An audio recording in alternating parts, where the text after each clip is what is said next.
Most people's financial health is at an all-time low right now. It's partly because of financial literacy. Around 35% of people don't know what interest is in a financial context.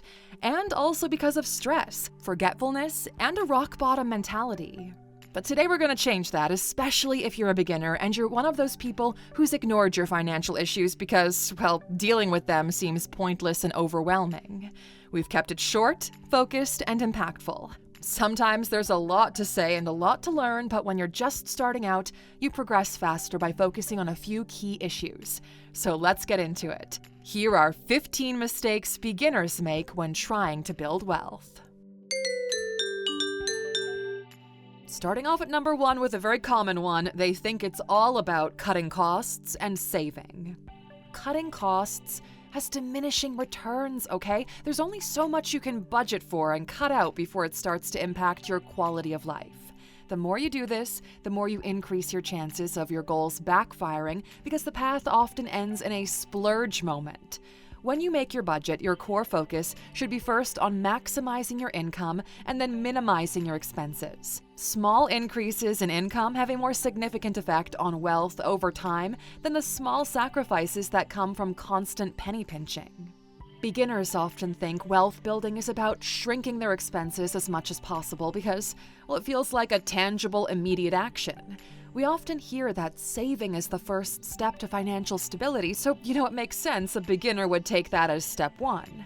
But wealth is more about growing your income than it is about cutting your expenses. When you start your journey, increasing your income should always be the end goal of your decisions. You need to save where it makes sense and then balance it out with investing in skills or assets that increase your earning potential overall. Number 2, they ignore their bank balance when they're stressed. Money can be a source of anxiety, and when finances feel overwhelming, beginners often avoid looking at their balance because they think ignorance will reduce that stress. They don't plan to ignore it forever, but they do delay looking at it until they have to or until some more money comes in. Avoidance leads to impulsive decisions. Impulsive decisions lead to unnecessary spending and more stress. So checking your bank balance can actually reduce stress. Humans are more afraid of the things they don't know than they are of being in a difficult position. At least when you know, even when it's bad, you've got an idea of where you're going.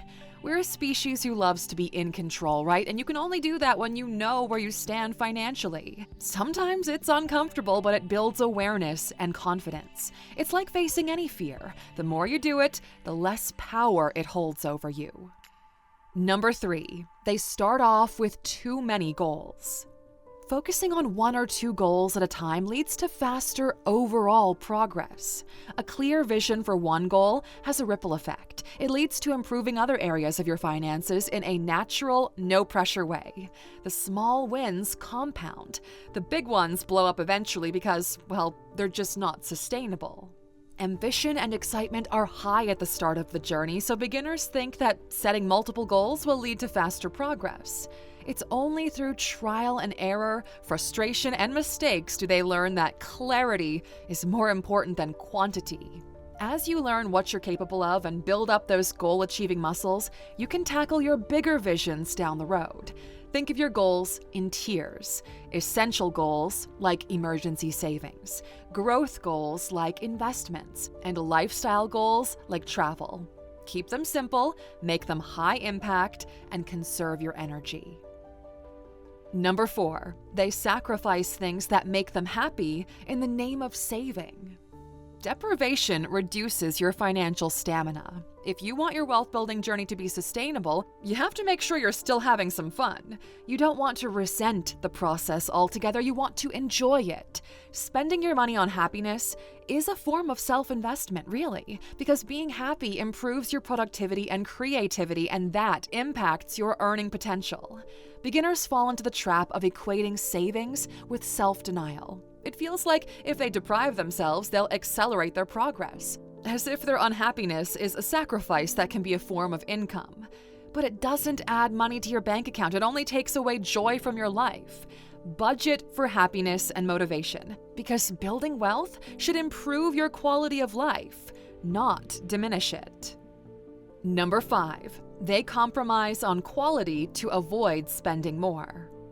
Quality is an investment in the future. How often have you looked at two of the same items with different prices and picked up the cheaper one because, well, that's all you could afford right now? You're making a mistake, okay? That cheap product is going to break sooner and it won't work as well as you'd hoped. So you don't even get some good use out of it.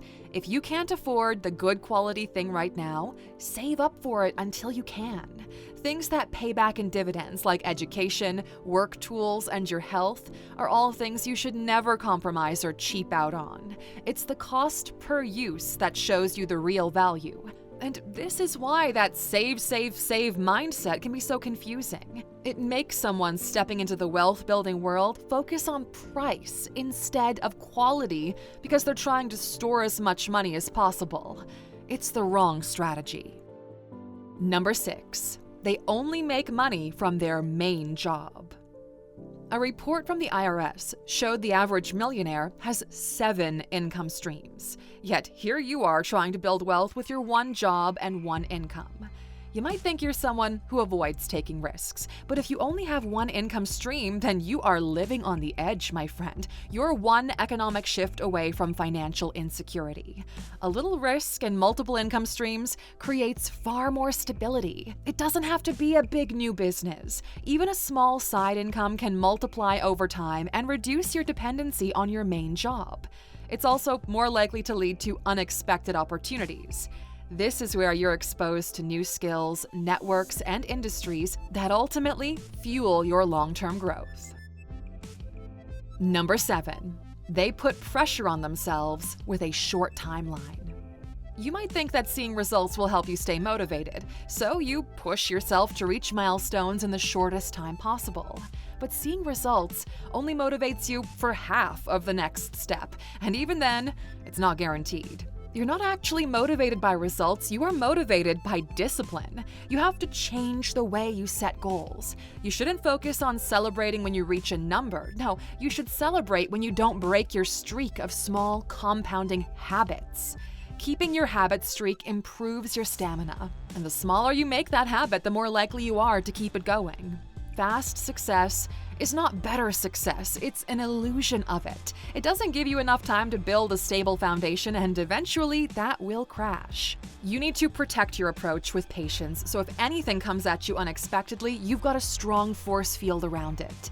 It might not be as fun or as interesting, but it is the best way to do it. Number 8. They underestimate daily miscellaneous expenses. It's not your biggest expenses that are affecting your financial goals. No, you're always aware of those ones, so they're factored into the way that you buy things, plan your activities, and live your life. What's actually getting you here are those small daily expenses.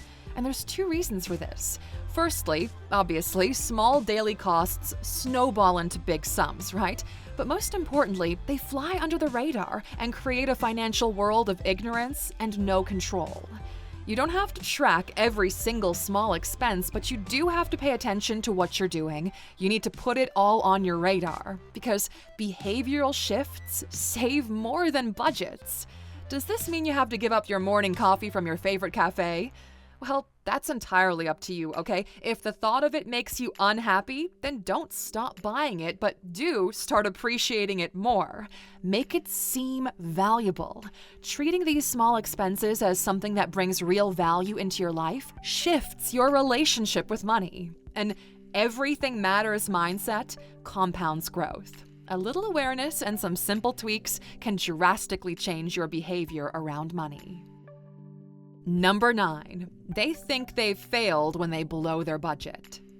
Most beginners get excited by a little inspiration and start their journey by creating a strict budget. They treat this budget like a rule book, so when they overspend, they see it as a failure, and then they're more likely to throw the entire book out the window and decide to start again next month. But all this leads to a cycle of discouragement and shame. So first of all, be very realistic about your budget. And even then, once you've been as realistic as possible, go back to it and be more realistic and even more honest. Give yourself more rope than you think you need, because you do, okay? You can always make changes and adjustments later on once you know your financial personality better. It's easier to tighten the rope as time goes on than it is to loosen it out. You're supposed to create a guide for yourself, not a military manual. If you've failed, well, that's just because you didn't write your guide with the real you in mind.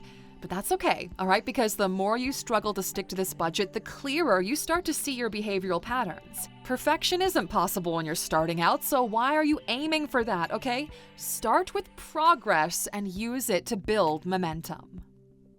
And number 10, they don't realize that impulsivity is one of the main enemies of wealth building. Enemy number 1 is focusing on saving and cutting costs instead of increasing your income. Enemy number 2 is your impulsive behavior. It's not just about not acting on your intrusive thought telling you to buy something you don't need. It's about strengthening the muscles that control delayed gratification. Because, look, okay, this entire journey is about delayed gratification. If you don't train yourself to be okay with waiting for what you want, then you won't ever buy better quality products that last longer. You won't make smart long-term investments. You won't be able to sustain your movements towards your financial goals or have the discipline to keep going through the boring moments, and then you won't have the resilience to push through the tough stuff. Impulsivity stops you from seeing the bigger picture. It distracts you. It almost blinds you. It makes you constantly seek novelty and ignore discipline. And you need discipline to do those repetitive actions that wealth building requires. In the end, you're not just building wealth here. No, you're building a better version of yourself. Stronger, wiser, more resilient, and that ultimately is the most valuable asset you will ever own. Number 11, make wealth building a side focus instead of a core one.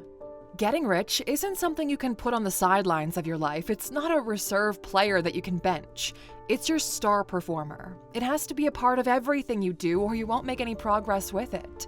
Your smallest decisions, from whether you cook tonight or order food for delivery, to the big ones, like do you live in an area of high earning potential, an expensive city, or a lower wage, cheaper place. All of these decisions have to be made with the idea of your money-making end goal in mind. If you want to be successful, you have to factor it into every part of your life. Beginners want to build their wealth, but they forget about the grand plan when life gets busy because they only give it a small space in the corner of their minds. If you want financial security, then it needs to be the overarching theme of your life. Number 12, expecting other people to understand their motivations. If you've been a shallow spender for most of your life, then a lot of your friends are probably like that too. Just because you've had an epiphany about your financial future doesn't mean that they're going to jump on board with you. And actually, you'll probably find that some of them now think you're greedy and money hungry. The more you try to explain why this is important to you, the more it seems like they're judging you. Good friends will never make you feel bad about wanting safety and security, and if they do, then maybe you need to think about the future of your friendship. At the same time, others might not be as critical, but they also won't be as supportive as you want. The truth is, it's not up to you to save them or to make them understand why you've become so focused on your financial security. Number 13, not doing proper research into their investments. Don't take investment advice from your friends, okay, even if they have more experience than you. You can get their opinion, sure, but don't follow their words like gospel, okay? Because if anything goes wrong, you might lose that friendship too. If you're planning on buying a house, wait for a good time, but not the perfect time. If you do your research properly, you'll see that people regret waiting too long more than they regret acting too soon. Don't miss out on opportunities because you're paralyzed by the search for certainty. Number 14, they don't have a strong enough why. You need to know exactly why you're doing this, why you want to build your wealth. Your reasons need to have meaning and depth. Superficial motivations won't be strong enough to keep you moving when things get tough. Every time you think you have a reason, go deeper. Ask yourself, but why this? At the bottom of all of this searching, you'll probably find fear. It's not the most glamorous motivator, but look, okay, it is a strong one. And number 15, telling themselves they'll start tomorrow. Nothing keeps you stuck like the illusion of tomorrow. Tomorrow is just today because ultimately you are the same person. You're not going to wake up tomorrow more motivated and prepared. This is it. You, right now, this moment, this video. You start today with small steps and you keep on going tomorrow and the day after and the day after that. Tomorrow is a day for momentum, okay? It's not the start of your race. Your marathon starts today. So let's go. And that's it from us today, my friend, but we have tons more value waiting for you inside the Alux app. These 15 mistakes, they're just the tip of the iceberg, but if you'd like to really step up your game, scan the QR code on screen and you'll get 25% off the yearly membership. Inside, you get daily coaching sessions and access to dozens of content collections from industry experts acting as your own personal high-level mentor. We've already helped thousands of subscribers reach their goals in a fraction of the time it would have taken them on their own. Do you want to be next? If so, you know what to do. We'll see you on the inside.